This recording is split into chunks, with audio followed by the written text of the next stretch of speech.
Welcome everyone to part 4 of our online marching percussion instructional series. If you haven't seen parts 1 through 3, I highly recommend you check it out. It's on our YouTube channel. But today we're going to be talking about the KU cymbal approach. Okay, my name is Matt Urquhart. I'm the battery caption head and battery arranger. And with me today is KU alumni Danielle Derrickle. She is our cymbal tech. And we're going to be talking about all things cymbals today. So hopefully you learn something and hopefully you have some techniques and practice tips that you can go over while at home with and or without cymbals. All right. So Danielle, real quick, what is the first thing we go over when everyone's in the same room at the same time in person? You have an opportunity to have a cymbal sub. Imagine that, right? And what would be the first thing you go over? Well, the first thing I would go over would be to make sure that everyone has the materials that they need to be successful in that subsectional. The very first thing you would need would be a pencil, not a pen. So pencil, we were going to be making marks in music, might be changing things, we might be writing in stuff in the margin. You also want to make sure that you have a binder, 3-ring binder. You'll need to make sure that it's big enough for music and drill, or this one is 1 inch. You could have 2 binders, one being your music binder, one being your drill binder. That is up to you, but you need to make sure that you have things in a binder and in page protectors. Okay, there will be instances where it might rain, and you want to make sure that all of your music is protected. So I would highly recommend, if you have not, print the cymbal technique packet so you can reference that, and also make sure you print out all your warm-ups. Something else that is very much needed for rehearsals, at least with cymbal playing, are highlighters. Okay, a lot of times we mark our music, and when we mark our music up, we are marking where drill fits into music. We are rehearsing set by set through music. We'll use different colors for different things.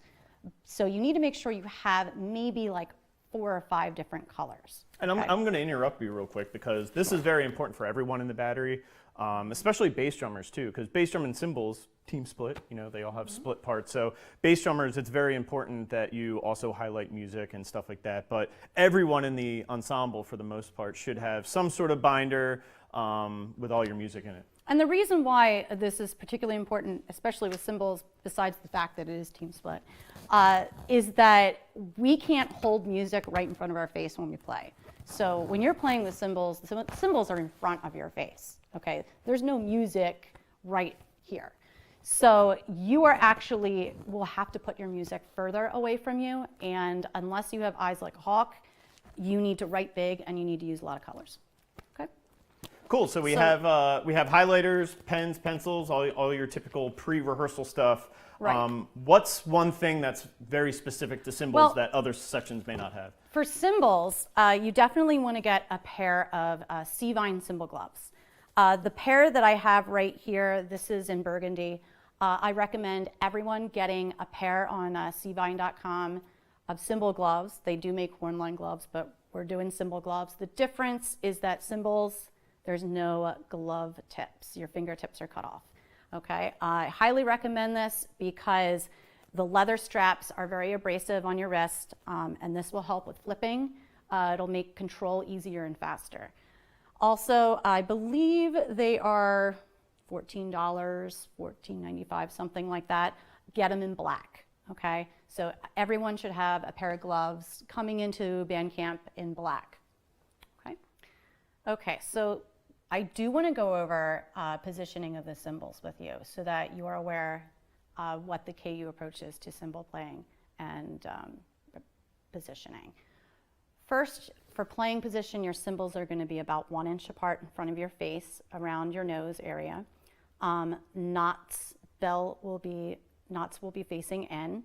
You want to make sure that they are cymbals are parallel completely, 1 inch throughout, that you don't have a gap like this, or you don't have your cymbals like this and you're looking through them. So about 1 inch apart, your bicep is going to be parallel to the floor, and your forearm is going to be at a 45-degree angle.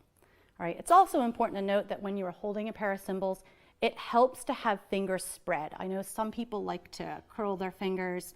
It's better to spread your fingers and use your pinky on the outs to get control of your outside cymbal. Okay. The other thing is that when you have your cymbals down at your side, your knots are going to be about hip distance. Okay, so they will be about at your hips. Your elbow will be just slightly bent. Okay, and you'll be standing up straight, shoulders back, belly button to your spine. Okay, good posture, which is important with cymbal playing, because if you stand with incorrect posture, you have the cymbals at playing position. If you lean back, you're actually going to develop some back issues, okay, because you're putting too much stress on the spine. So just pull your belly button to your spine, tuck in, shoulders back, okay, stand up straight, and let your arms do the work. Something else I want to mention is that when you have your cymbals on your hand, you want to make sure that the straps are tight enough. I know sometimes the first thing you do when you pick up a pair of cymbals, make sure they fit to your hands. Everyone has different size hands. So when I put my hand in my cymbal, okay, I want to make sure I check. If I let go, I don't want to see a large gap there. And this is all about control, okay? So you want to make sure that you are able to take your fingers off your cymbal during a flip and that you put your fingers back on to stop it, okay? So you need very tight straps. Straps should be about at your wrist. You're going to want the strap to go straight across your wrist, not inside your palm. If you need to, you can adjust the knot. You can tighten the ends of the knot to make it tighter, or you can pull it up a little bit on your wrist to adjust that. So, and you want to practice a couple flips when you first adjust your cymbal to make sure that they're even, okay? And you get good flow going on. So we talked about basic approach, we talked about posture and all that stuff. My question to you is, how do you flip cymbals from the side rest position up to playing position? Okay, actually that's a really good question. So the KU approach is that your cymbals are going to be at side rest position. To flip up to playing position, okay, we are going to push down with our tips of our fingers, and we are going to rotate the wrist, okay? It is a quick rotation. We're not pulling the elbow out and around, all right? It's just a wrist rotation, almost like you're throwing the cymbal up, okay? So I would definitely, when you get a pair of cymbals yourself, practice that flip a couple times just down here first. Then you want to go up to playing position. So you know that this is your side rest. You know that this is your checkpoint for playing position. Going from here to here is the challenge without making too much floppy movement. You want to make it happen in one count, okay? So you're going to initiate, if I'm playing on count 1, I'm going to initiate on count 3 to get up to playing position. So 1, 2, 3, 4. At 4, I'm here, okay? And then I'm playing on my count 1. So for the flip, we're rotating and we're coming up. You're stopping the cymbal with the tips of your fingers, okay? And you definitely want to make sure you push with your thumb, all right? When I push down on the cymbal with my thumb and I rotate at the same time and then catch with my fingertips, you get much more control. So you can control where it stops. And another thing to note is this will take a lot of practice with a mirror, okay? Or someplace where you can see a little bit of your reflection. One of the common things to do is to flip and land here, and then you're like, oh, I gotta fix it. You wanna make sure you get them as close together without banging them together. So very slowly, when I'm bringing up, the cymbals will be about this far apart, okay? And then they'll turn in and fall in front of my face. So that's flipping up. Flipping down is the exact same thing, but opposite. So this time, and for some reason, sometimes this is hard for people, but you're just gonna let the tops fall away, okay? So I'm gonna open up the tops of my cymbals. I'm gonna drop down. I'm gonna rotate and stop at my side, okay? So it's not as much it doesn't seem to be as much movement as when you're going up, but that's because your wrist does more movement down in this area than it does when you're at playing position, okay? So notice how I had a little ring there. I'm out of practice. So when you flip down, you want to make sure you drop the tips and come down. You want to try to do it as quickly as you can. And it is something that's challenging. As you're doing this, now I'm not doing it right now, but as you're doing it, your strap might slip up. So you want to make sure you straighten that and readjust yourself between flips. Also, we talked about making sure that your knots are tight enough. You want to make sure also, I keep saying you want to make sure, but it is really important that you are checking your knots before cymbal playing. Make sure the straps aren't frayed at all. Okay, you kind of have to really look in there. And especially after flipping a lot, check to make sure that the straps haven't loosened. And if they have, take a moment to fix that, okay? That will affect your playing. So we did the flip up, did the flip down. At KU, most of the time, we do an inverted flip down. So inverted flip down, you're at playing position. You are going to actually do your rotation right here, going opposite. Okay, so instead of going counterclockwise coming up, you're going to go clockwise coming down. You're going to rotate your wrist in the opposite direction. So the rotation is going to happen more up in my face area, and then the cymbals will become parallel about here, about shoulder length, and go straight to your side. So the look will be much different than a regular flip down. All right, so here at KU, we usually do the inverted flip like this, okay? And once you have your cymbals at your sides, try to make sure that they're not flopped at your sides. Always press your fingertips in so the cymbal's against your forearm, okay? Always make sure the cymbals are tucked in against your side and that your elbow has a very slight bend to it, okay? All right, so before we move on, I just wanted to make note that all of the techniques and everything Danielle is talking about is available in the cymbal packet, and you can find that at kumubears.com/drumline, okay? So we're about to move on to some of the cymbal techniques and stuff like that, and all of the abbreviations and a breakdown of all these techniques are available in the packet. So Danielle, the first one we have is AV crashes. Right, and AV crashes is almost all-encompassing because the AV crash is the basic crash technique for Kutztown approach. So basically for an AV crash, you are making an A and a V motion while you're crashing. So this is I'm going to go over with you vertical AV crashing. I'm going to go over very quickly horizontal AV crashing, and I'll go over chokes too, so what that sounds like. And please reference the packet because I might skip something or fly over something that you might have questions on later. And if you do have questions at the end, I will have my email so you can email me and let me know what those might be. All right, so for the AV crash, you're going to start at playing position. The AV crash has 3 parts, okay? A prep, an attack, and a release. The prep is everything that happens before the cymbals make contact for the crash. The attack is the actual impact, the actual crash. And then the release is everything that happens after the crash to let the sound out to the audience, okay? So it sounds complicated, but it is not. So for AV, our prep will be an A. Okay, so this is the first motion that our cymbals will make. And we're going to make this before 1 count before we actually crash the cymbals together. So let's say in my music, I'm playing on count 1. All right, so if I'm playing on count 1, my cymbals are up on count 3 at the beginning of my song. I'm playing a crash on count 1, a regular AV crash in a vertical position, otherwise known as vertical open or VO. So if I'm playing on count 1 and I need a prep, I have to start the prep 1 count before, on count 4. Okay, so the cymbals are together, 1, 2, 3, 4, tops are apart to make an A. You want to make sure we're looking at the very tips of the cymbals. They are about 2 inches apart, okay? Knots are still parallel. And you want to also make sure that the cymbals are not, you're not showing the inside or tucking them in too much.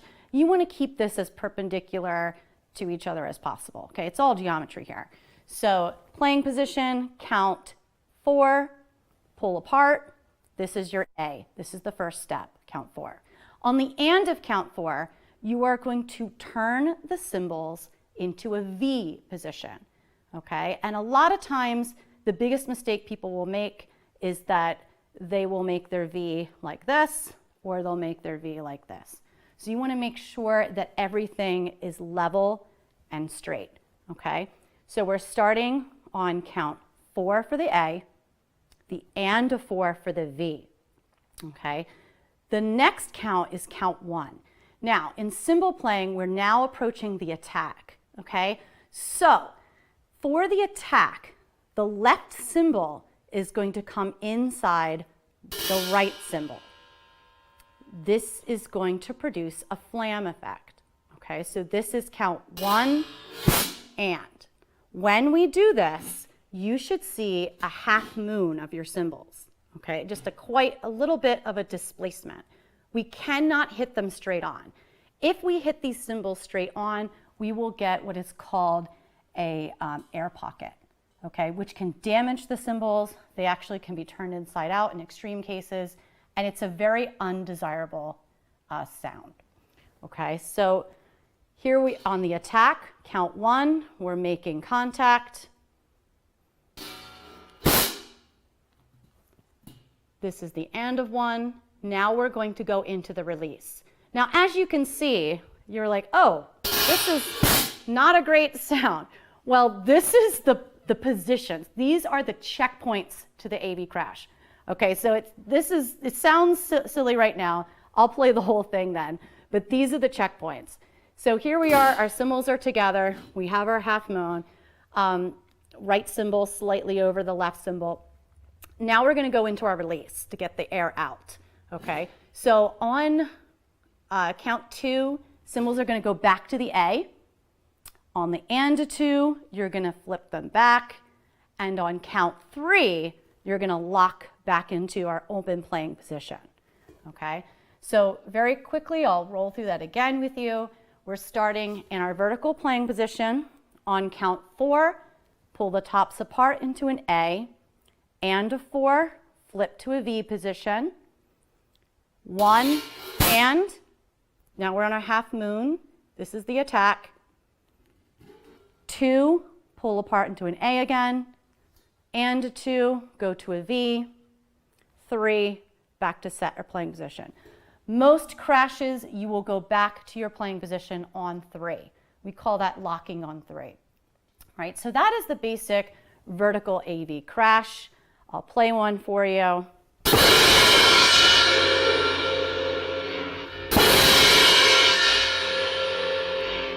And we can also elongate the release to kind of give it a little bit of a visual effect.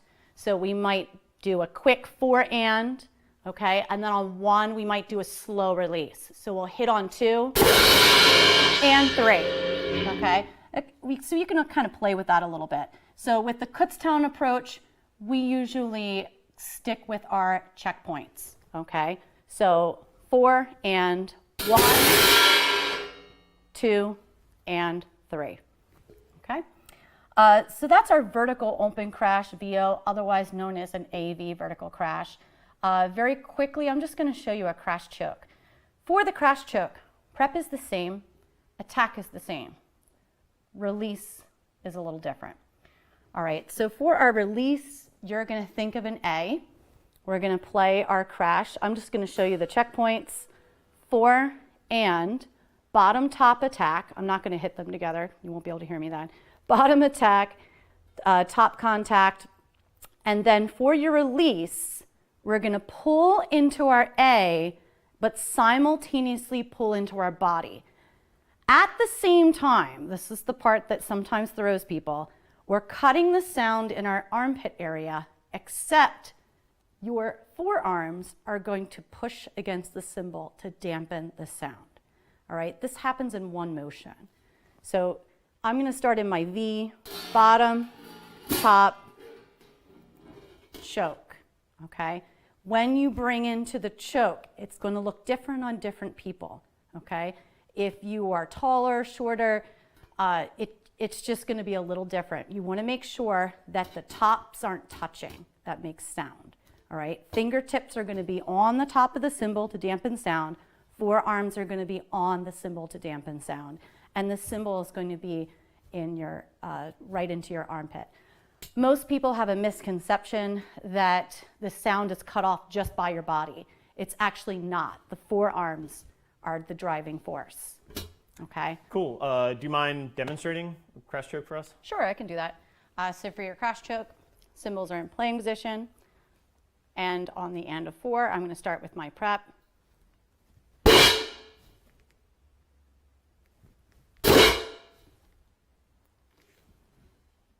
Cool. So moving on, the next technique on our list is the horizontal crash. Okay, so horizontal crash is very similar. It has an AV approach. The difference is that instead of vertical, this is a horizontal position. Okay, so your left cymbal and your right cymbal are going to be at a 45-degree angle in front of your belly button. I kind of call it belly level. So it's almost like, I think of like holding a dinner plate, but turning on a 45, okay? So here we are set up. Playing position is the same, 1 inch apart with your cymbals. For your A, the only difference is your left hand is going to turn the doorknob. So your left hand is going to go out into an A, and your right hand is going to come up. So your A is going this way, okay? So here we are back at playing position. You're going to go to an A on 4. Count 4. On the and of count 4, you're going to turn your cymbals in to make a V. Now notice my left hand is just turning the doorknob, okay? It just goes from A to V, A to V. All right, I'm not lifting it, moving it, it's just turning. My right hand is going to lift slightly about shoulder height, okay? And then on my V, it's just going to come back down. All right, so 4, and the impact is similar. Bottom hits first, then top. You're still going to make sure you have a half moon. And then your release, A. Okay, and one thing you want to make sure, I'm starting to like migrate to the left a little bit. Try to keep it as center as possible. I'm a little rusty. So you are going to go count 4, and 1, 2, and 3. Lock on 3. So the horizontal crash choke is a little bit different. I'm not going to go over that today because that's not really something we use as much. So here's your horizontal crash, 5, 6, 7, 8, and 3. Horizontal crash choke. All right, we rarely use that, so I wouldn't even think too far into it, okay?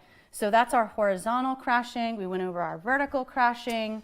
Yeah, next on the list we have flat crashes. Okay, flat crashes. All right, this is the style of crashes we see the most in our modern world of cymbal playing. For flat crashes at Kutztown, we usually play at a 45. We play at chest level. So we're not playing all the way down at belly, we're playing at chest level, not head level, not shoulder face level, okay? So we're right here, we're still at a 45, so if that helps you, horizontal here, now we're just lifting a little bit. For our flat, this has a prep, okay? Our prep is completely different. So now we're not even anywhere near AV crashing anymore. So this is a completely different concept, flat crashing. So we're gonna prep on count 4. Here we are at our playing position. Count 4, I'm going to pull apart the cymbals. I'm actually going to pop, I'll show you right now, I'm going to pop my left cymbal against my forearm, okay? So here it is, push against your forearm. Fingertips can push, okay? So we're going to do that first. That's your left hand. Your right hand is going to make a similar motion. It's going to push against the forearm. All we're doing is we're making what I call the wedge, okay? So when you are going into your flat prep on count 4, you want to make sure that your right cymbal is, the goal is to aim about 1 inch to 1.5 inches inside. Do you think okay, you can maybe turn your Oh body yeah, a little yeah, bit? Yeah, I could show you. So here's your left hand's popping this direction, right hand is popping like this. The whole thing, you're going to make a wedge, okay? See where my right cymbal is going inside my left cymbal, okay? So we're gonna do this. This is count, kind of aim for the middle. Maybe come just a little towards us. Or Okay, turn so towards over here. sorry Yep, about that. There you go. So you want to make sure that your impact point is right around here. Okay, so here we go again. We're going to prep on 4, and on count 1 we're going to hit. Okay, that's your follow through. Count 1, your attack. Count 3, you're going to freeze on count 2. Count 3, you're just going to come back to your playing position. Okay, so the whole thing is going to look like this. Count 4, count 1, count 2, freeze, count 3, back in. Okay, and there's different ways that we can modify that on the field depending on where we are in the music. We might have a very long follow through or really long release where your cymbals go all the way out, or we might have something a little more compact where we're going to prep, bring back in, okay? We might do like a short release. So that's something that we would need our highlighters and pencil for, because we would write that in the music so that we're unified across the line. So I did that's the flat crash choke I need to tell you about. So flat crash choke, flat is in the same position, okay? We're gonna prep, we're gonna hit, we are going to come back here at what I call the clank position, okay? We're gonna bring our cymbals straight into our body, okay? And it's almost like here when you're a vertical crash choke, you're coming into your armpit. This time you're coming in and the cymbals are making contact with your body, both sides of the cymbals, okay? So here's your flat crash choke, 4, 3, okay? Now that's called an evaluation crash, by the way, which is where I look at the notation or how long the note is on the page, and I cut on a specific count, okay? If you were going to do a regular choke that is very staccato, all right, then you're going to choke right away. Okay, so that's the difference. Now, when you bring that to the body, is that similar to a crash choke, or is there any differences when you bring it in? It's very similar to the vertical crash choke, that's what I was saying before, because the vertical crash choke, you're pushing the cymbals with your fingertips up into your forearms. We're doing a similar thing as we come into our body. We're pushing the cymbals not only up into our armpit, but and against our body. We're making sure there's full contact on this side of the cymbal against our body, and then we're making sure that the edge of the cymbal is up in your forearm. That meaty part of your forearm is what cuts off sound. Cool. So going down our list here, we have something called effect crashes. Now, in my opinion, this is one of those things that really makes a cymbal line interesting, because not every cymbal line does these, right? And it sort of increases the musicality of oh yeah, cymbal line. It definitely increases the musicality. Effect crashes produce different types of sounds using the cymbal, and there's all kinds of different ones. We'll start with something simple. I'll show you a hi-hat. So we call this a hi-hat or a hinge choke. I'm going to take my left cymbal, we're above belly button, okay? Right cymbal on top if you're right-handed. If you're left-handed, you might put your dominant hand on top. This is something that we will address when we're all in like a subsectional, because we'll need to decide left-handed or right-handed so that everyone's the same. So, but typically your left cymbal on the bottom, right cymbal on top. Just like with the AV crashes, you want to make sure that you have a half moon, okay? And it does not need to be a giant half moon. If you do this, you're not going to get a good cutoff of sound. So just a little bit of a displaced cymbal. And then your left cymbal will stay completely stationary. the cymbals are against your body the whole time. Okay, so we're gonna open like a hinge. Top cymbal comes up on count 4. Count 1 comes down. Okay, and we can change the sound. If I hit the cymbals almost straight on, I'm gonna get more of a thud or a thump sound. If I displace them a little more, I'm gonna get more of a crispy, sizzly hi-hat sound. Okay, so this is our horizontal hi-hat. All right, and at Kutztown we like to keep them nice and straight and parallel to the ground.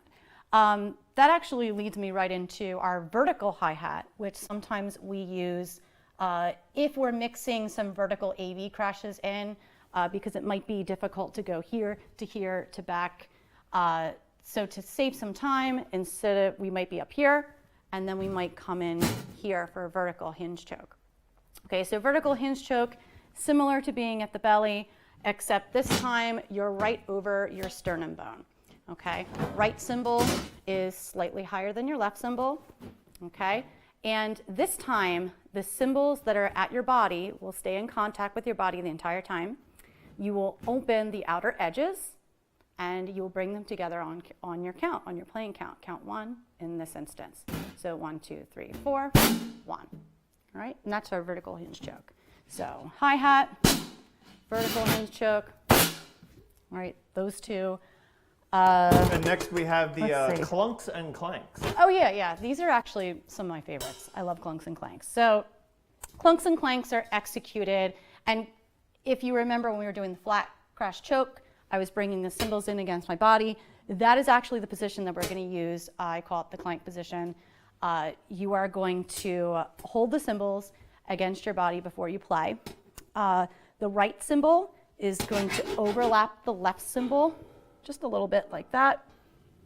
And a clank and a clunk are very different. Okay, I'll actually show you the clunk first.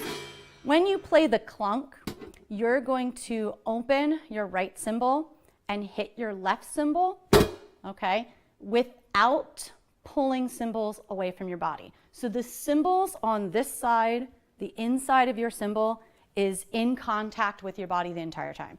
Left cymbal just hangs out, right cymbal is where you're making the sound.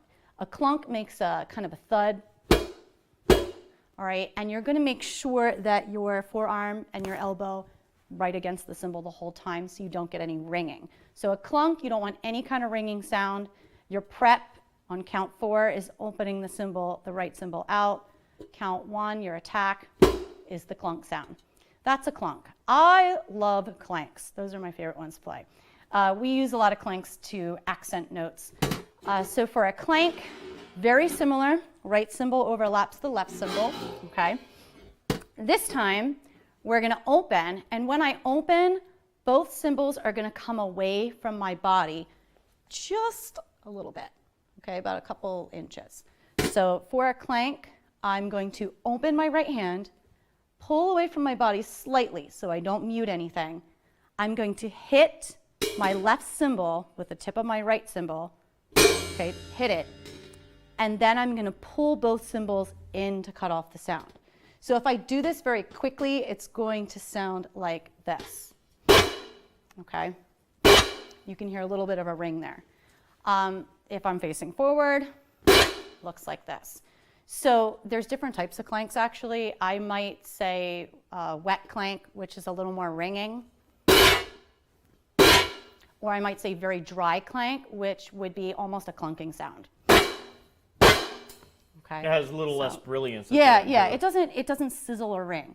You're trying to cut off that ringing. So sometimes, for example, there might be a spot on the music where a clunk might not be heard because of other instruments playing, where you kind of want to clank, but you don't want that ringing. Yeah, and you'll find that like as you hear the battery parts, all of these timbres are sort of mixed with different timbres of the battery. So if there's a hard rim shot in the snare and quad voicing, you know, a clank may be appropriate on top of that. Right. So just like battery voicing and all the different timbres with battery instrument, same thing applies with cymbals. So next on our list is a crunch.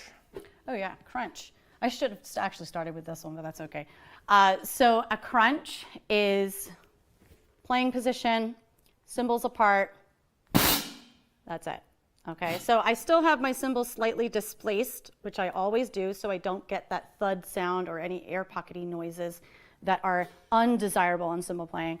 So we're just gonna bring them together, okay, and that's your crunch, okay? There's really no prep with the crunch. It's just on the note, okay? And then tap and tap chokes. Oh yeah, so tap. We're gonna do our tap at KU at an A position. Other cymbal lines do them different ways. So for a tap, you're gonna go to an A, except your right cymbal is going to be slightly over your left cymbal. Okay, this is my right hand. About an inch to a half an inch. And stepping up a step or two forward. Okay. Yep, there you go. There we go. All right, here we go. Tap. That's it. Okay, so, and a tap choke. So this is a tap. You hear that ringing sound. For a tap choke, I'm just gonna tap and come right in, just like I do for the AV crash choke, come right in and mute, okay? And then next we have the drag sizzle and the press sizzle. Okay, so these sizzle effects we actually use a lot at Kutztown for a cymbal line. The drag sizzle is a sizzle that we use when we want to cut off sound on a specific note. So if I want to drag something out for 3 counts, I can with a drag sizzle. So I'll start with that one and then I'll go into a press sizzle. Drag sizzle, we go on a 45-degree angle. I'm going to lift my cymbal. And if you notice, like with our Kutztown approach, we try to keep things very simple. So it's either vertical in front of your face, right here at nose level, or it's 45 in front of your belly. And this keeps checkpoints very consistent, okay, across the line, so we don't make any mistakes. So we're gonna have our sizzle right here at a 45.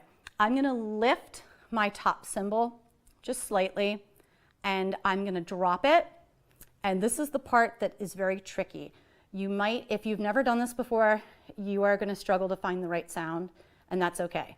When you hit the cymbal and you drag it across, or you make contact, you need to kind of feel the ring of it, and if it's too loose, tighten. If it is too tight, loosen up a little bit. So I'm gonna pull my fingers away from the cymbal when I do this. So I'll do like, this is my prep, count 4. Okay, and then on my cutoff count, whatever the music tells me I'm cutting off, say I'm cutting off on count 3. So 1, 2, 3, 4, 3. So if I'm cutting off, sorry about that, on count 3, my right cymbal is going to end completely parallel to the ground. My left cymbal is going to end on the 45.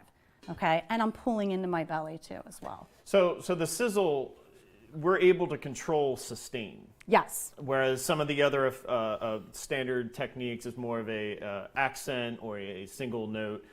Right. That we're able to actually hold out notes for almost, within reason, almost whatever counts Right. There have want. been times in music where we'll hold it out for 4 counts and then cut on 1. So it can be a very long sustained sound. Okay. So that's why we use the drag sizzle for certain parts of music. Now the press sizzle, the only difference, and press sizzle can be done right here at a 45. Also, we have done it vertically before. But the press sizzle, all I'm doing, I'm dropping the top cymbal on the bottom cymbal. I'm pressing to make that ringing sound. I'm lifting my fingers off so I don't dampen anything.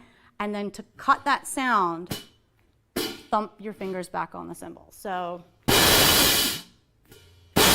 that seems to be a pretty recurring theme, right? Using fingers to either dampen or body cut parts. off. Yes, you definitely, if you're trying to make a sound effect, if your body part, your fingers or your elbows are on the cymbal, it's going to affect the sound. Okay, so when that happens, you're not getting all of the vibrancy that you want. You know what I mean? Like, it's not going to be all there. It's not going to be a full sound. It's going to be like cut off or not sound as glorious as it should. So speaking of cutting off, we have suctions that are next, right? Oh yeah. Typically a more short, articulate sound. So right? yeah, suctions. So suctions, there's actually 2 ways to do it. I'm just going to show one way for this video. But for your suction, It's actually, think of your typical hinge choke position where we're at our sternum, okay? Your left cymbal is going to be against your body. Your right cymbal is going to come out. And then you're going to pull the cymbals in against each other. And when they come in, you're going to feel the inside of the bell suck together. That's why it's called a suction. It literally creates a suction between both cymbals. And that's what you want. You want to feel that thud sound. So they're going to drag against each other a little bit, and then they're going to thud together. The goal is to keep the ringing away. So you want to make sure after you thud, fingers are on the cymbals the whole time, okay? And if you accidentally do it wrong and you go like this direction and you don't line up the inside of the bells, you're going to miss the suction completely, and it just will be like a ringing. It won't be the same sound. So at Kutztown, we put our cymbal right at our left cymbal at our sternum. We do our left cymbal out on a 45, and we just pull in, okay? And that's our suction. It also can be done at a hi-hat position where you pull in this way, but more commonly we do it like this, because usually with the suction it might be like 8th notes or 16th notes, and you're going very quickly down the line. Typically, or at least often split down the line, right? Yes, oh yes, yeah. This would be something that would be split. So next on our Not a list nice we have a cruant, or otherwise known as bong, and correct me if I'm wrong, but they're sort of interchangeable. Yeah, so yeah, interchangeably. I think back in the day, I think originally when this was started, I think the term cruant was much more common. Back when cymbals started. Back in the day, back when cymbal players decided we're going to hit them together. Yeah, that's kind of how it started, and it was called a cruant back then. And then it morphed into a bong, because that's literally the sound that you hear. So with the bong, here we are at our 45 again. This time, your left cymbal is at the 45, your right cymbal is open and perpendicular, okay? And then what you're doing is you're prepping on count 4 by pulling your cymbal away from your right cymbal away from your left cymbal. And then to make the bong sound, you're gonna hit the inner edge and then go back on count 3. So it'd be 1, 2, 3, 4, 1, 2, 3. So remember, count 3 is our checkpoint where we're always back to playing position on count 3. Okay, so that's the bong. Bongs actually can be visually changed too as well. If you have more than one, if you're playing more than one bong and you're going down the line, you can actually connect your release to your prep. So you could play on count 1 and count 3. So you could be 1, 2, 3. And in general, like all the different techniques can be slightly altered to make it more logistically possible. Right. So everything that I'm going over with you today is just the basic. This is the basic way of doing it at Kutztown. As we proceed through a season, or as something's written into a music certain way, we might change just like little tiny things to make it more comfortable, more doable. Yeah, you know. more just like flows better in the music. So to recap, a bong is almost the drum set equivalent to taking a cymbal and hitting the bell. Like you get like a very bell heavy. Oh yeah. It's like hitting. I mean, if I guess I could do it like that. Right. But, Yeah. Ding, but yeah, ding, yeah. right. That's exactly what it is, and it's a very. Not only is it a unique sound, which is why it's under effect crashes, but it's very visual because you're holding, it's like I said, geometry, 45, perpendicular 45. You know, it's a visual thing too. I could do a very long prep. Okay, I could go all the way out. You know what I mean? So it's definitely a fun, bongs are fun. I like that. Yeah, and then finally on our list of effect crashes is the Zishin. Oh yeah, the Zishin. I think most everybody might know about the Zishin. So Zishins, at Kutztown we perform a Zishin and the vertical position, A position. What I'm going to do is my right cymbal is going to drop inside my left cymbal about 3/4 of the way in, and I'm going to perform a zing. I think some other people actually call it a zing instead of a Zishin. Okay, so basically we are add an A, zing on 1, 1, 2, 3, okay? And you really want to pull up no more than 2 inches and then settle back down to your A if you're playing another C sharp. Yeah, and that's what's so cool about cymbals, because you have such aggressive metallic sounds, but also these almost delicate timbres that can also be played in ballads and softer part of music. And the too. way that our music is usually written and set up, a lot of these different effect crashes are mixed in. So different people will play different sounds, and it really creates like a great rhythm as well as like this melodic, you know, type of structure too. So it adds to the music. Sure.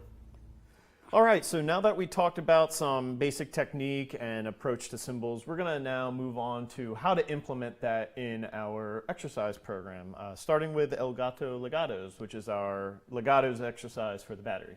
Okay, so the first thing with cymbals, we always, because we're using an AV crash a lot of the time on the field, and we do that at Kutztown because when we're playing in a large stadium, the sound travels farther with the vertical AV crash than it does with our flats. So when we're playing the legatos, the very first rep or rep or two, we are going to be playing something called AV bottom top. You might be familiar with it, you might have heard of it. AV bottom top is a checkpoint exercise that we play along with the battery while they're doing the legato.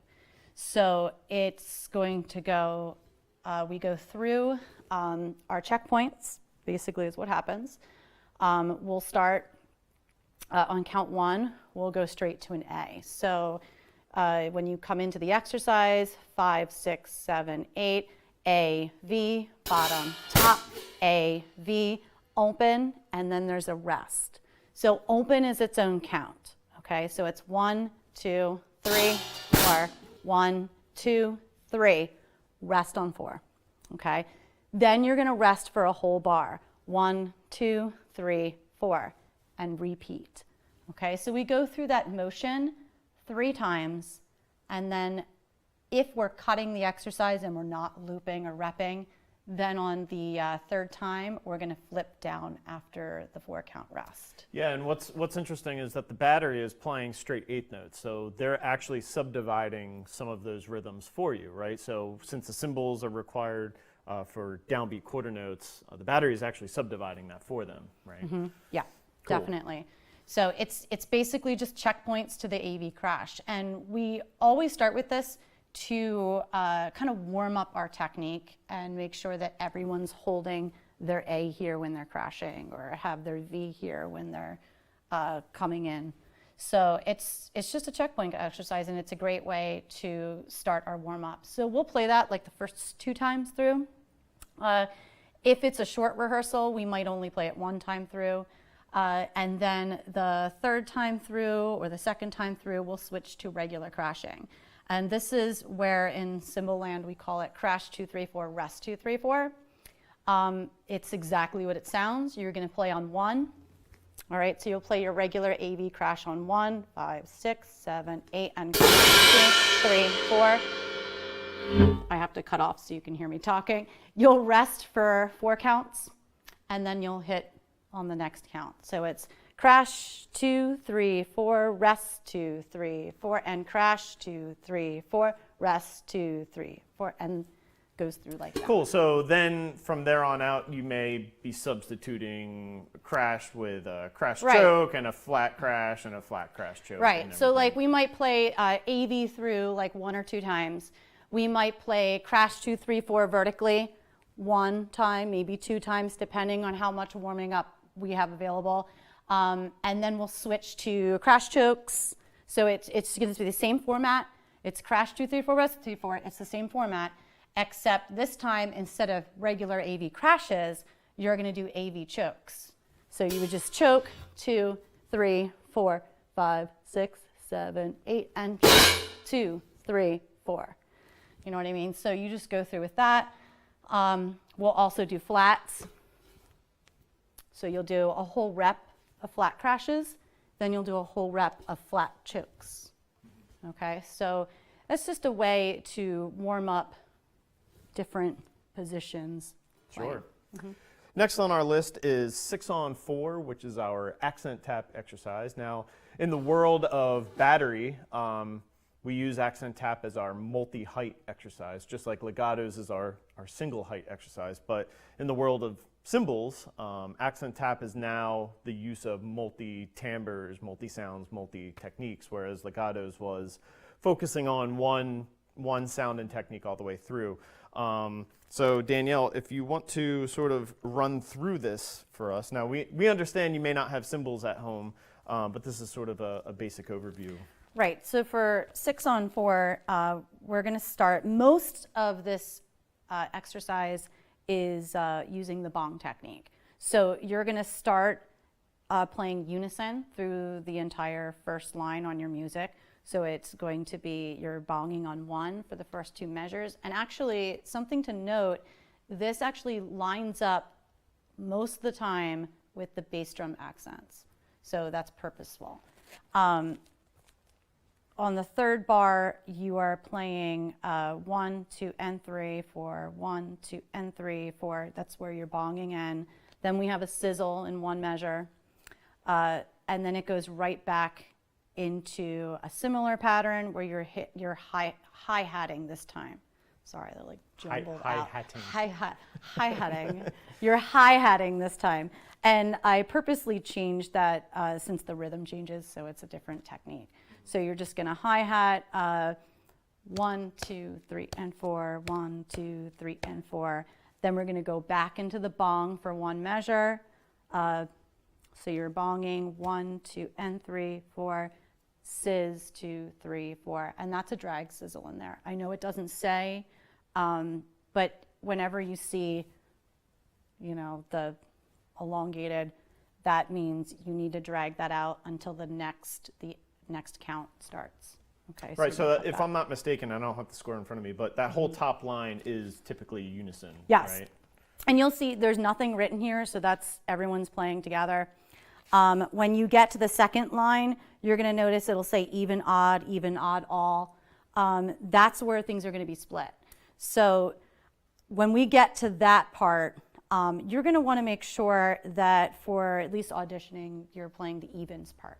Yeah, Okay? Don't try and play both. Yeah, and that's one of those things that when we get and meet in the same place at the same time, we'll assign parts and stuff like that. Just like bass drummers will be assigned a certain drum. So you know, don't lose sleep over whether you're an even or odd, but it would maybe behoove you to learn both. So yeah, I know there's a whole lot more to dive into with that, but if you were to say review some of your techniques and play them at the count. It's important to be able to count out these rhythms and know, okay, 1, 2, 3, and, right? And you know, be able to clap along with the rhythms, and that will get you halfway there. Right.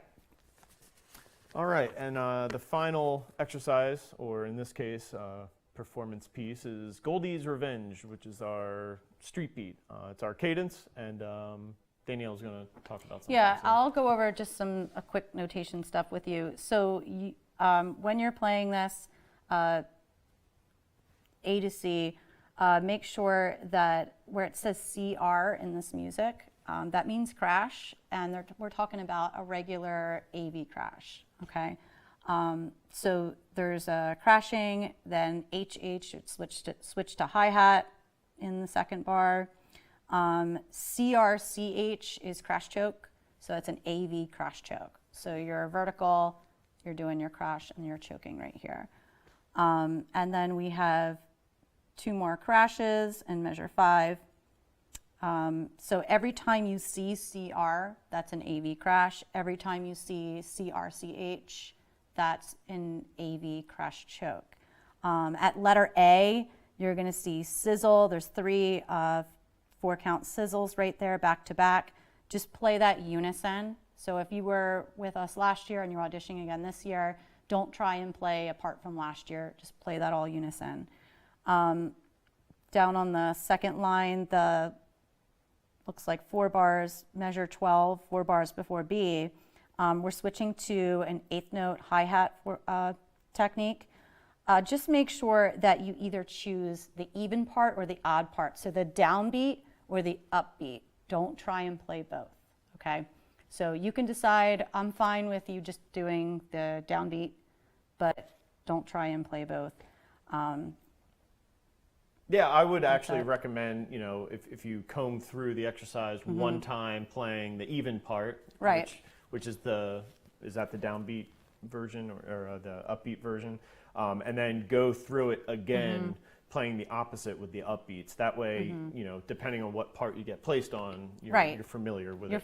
You're familiar, because if the thing about the cadence is that if you're on odd beans, like, cymbal 1, cymbal 3, even cymbal 2, cymbal 4, if you are playing if you're assigned one of those things in the cadence, it might be different. So your responsibility will be different. So it would be very beneficial for you to practice both parts. Right, so even and odd cymbal assignments isn't necessarily even and odd upbeats, downbeats. Right. Right. Right. All right, cool. Well, let's move on. And the final section of our time together today is the audition requirements. Obviously, we have some unique situations going on, and we may not all have access to crash cymbals. So Danielle's going to go over just a couple things you can do.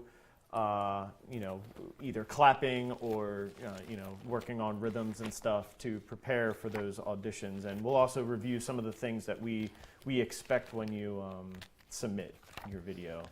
Right. So for your cymbal audition, if you have a pair of cymbals, that's awesome. If you own your own, or somehow you stole your high school cymbals and had it all through COVID, Kutztown good for University you. does not condone the stealing of your high school cymbals. But if you happen to have a pair at home that you were unable to, or something happened, you can use cymbals if you have a pair of cymbals. If you don't, obviously most of us would be clapping for audition.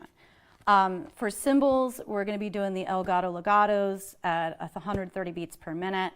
I would recommend that you clap through and try to clap technique with sound. Okay, so I'll just very quickly give you an example. So if I'm going to go through legatos, I can actually I'm not going to have you do AV bumped up, but you're going to do crash 2, 3, 4, rest 2, 3, 4.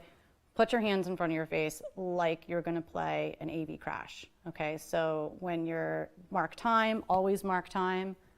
Play with a metronome. And just sorry to interrupt, but as a quick note, like, we didn't go through our KUMU version of what the technique for mark time is, and that's okay. We'll do that in person. But start with your left and make sure that you're pumping your feet in time with your hands and the metronome. Right. So yeah, you want to make sure your feet are your metronome for your playing. So when you begin playing the exercise and you're doing crash 2, 3, 4, rest 2, 3, 4 for legatos, you're starting with your AV crash. If I'm going to play on count 1, 5, 6, 7, 8, and 1, 2, and 3. Sorry, I didn't mean to crash that second. Well, yeah. This is the end. So 5, 6, 7, 8, and 1, 2, and 3. 3 is your lock. So mimic the aerial motion of the technique. The only time we have a problem with this is, for example, an accent tap and you have to bong. So I'll move on to that. So legatos, you can do this, okay? You can do this. All right, I prefer if you want to try doing that. For the audition, you only have to go through legatos the one time. I prefer to see the AV vertical crash for legatos. So I definitely want to make that a requirement so that I can see what you can do timing-wise. For accent tap, 6 on 4, you're taking it 110 to 120 beats per minute. For this one, this is where we get in trouble with clapping. And what happens is when you're doing a bong, your left hand, and actually, side notation, on the music, it says CRU for cruent. That's a bong, and that's what we talked about. It's KRU. KRU, yeah. Did I not say that? CRU. Whoops. That's not, I'm thinking KRU. Of course you did. When you're at the end of your programming. Okay, so your left hand's gonna be on a 45, your right hand for your accent tap is gonna come out and hit. it's not making a sound. So please, when you do the motion, hit your hands together, okay? Yeah, not all these techniques are going to translate to Right, clapping. right. So 1, 2, and 3, 4, okay? Like hit your hands. And that's okay. Like it's okay. I'd rather hear the clapping than anything, than the technique. But if you're playing a vertical technique, just have your hands out here. If you're playing a horizontal technique, have your hands here, okay? So that's kind of the difference, because in cymbal land, everything is about muscle memory and moving to a certain position. So we want to try to keep it as real as we can. The third piece you're playing is Goldie's Revenge. The fourth, you're going to play... Top to letter C of Goldie's. Yeah, top to letter C. I believe that is 116 beats per minute. Okay, 116 beats per minute. You're playing top to C. Like I said earlier, it's going to be unison. Every time you see a CR, that's an AV crash. So you're going to play through this. When you get to hi-hat part, and choose if you're playing evens or odds, which is either on the beat or off the beat. Sizzle. So for a sizzle, for example, it's not going to make sound. So you're just going to clap, okay? You can actually go through the motion if you like. All right. Cool. So I think that's everything. Yeah. So as a very general, broad, some tips to doing your audition or submitting through YouTube is the way we'll be submitting. So make sure your video is clear. We want to be able to see your whole body. We need to be able to see your feet. Give yourself a little extra headroom in case we need to see your hands and whatnot. As Danielle mentioned, make sure we are able to audibly hear your clapping as well as the metronome. We need to be able to hear both. So refrain from keeping the metronome in your earbuds and whatever. And also, it might sound obvious, but try to not record in front of a window, right? Because what's going to happen is you're going to look dark. We're not going to be able to see things. So if anything, place yourself in front of the window. So if this light right here was the window, you're going to be clearly visible and that kind of thing. So as we said, want to see a full body. Correct. From toes all the way up to hands. And finally, all of the audition pieces should be done in one single take. Now, that take doesn't have to be the first take. You can take as many times as you would like, but we would like to see all three things, legatos, 6-on-4, and Goldie's in one seamless video as if you were in person doing an audition. So we strongly urge you to do that as many times as you need to accurately represent yourself. But if you can, keep that in one video. That will keep everything well organized on our end, but also be able to accurately gauge where you're at. Right. So I think that pretty much wraps up today's webcast. Right. I think that's everything. If you have any comments or questions, you can email me. Yeah, we'll keep all of contact information either in the comments section or it'll be available on the website. You can also contact me and Danny Mark, the other co-caption head, and we can relay your questions to wherever. As I mentioned before, this is part 4 of our online marching percussion instructional series, so we strongly urge you to check out all of the other sections, even if it may not be an instrument or a section that you're a part of. At least you can learn some of the lingo and worst case scenarios, maybe you move a section later on down the road, be a good way to jumpstart. So thanks for tuning in. All right, we'll hopefully see you soon in person. Imagine that. So take care, and we'll see you next time.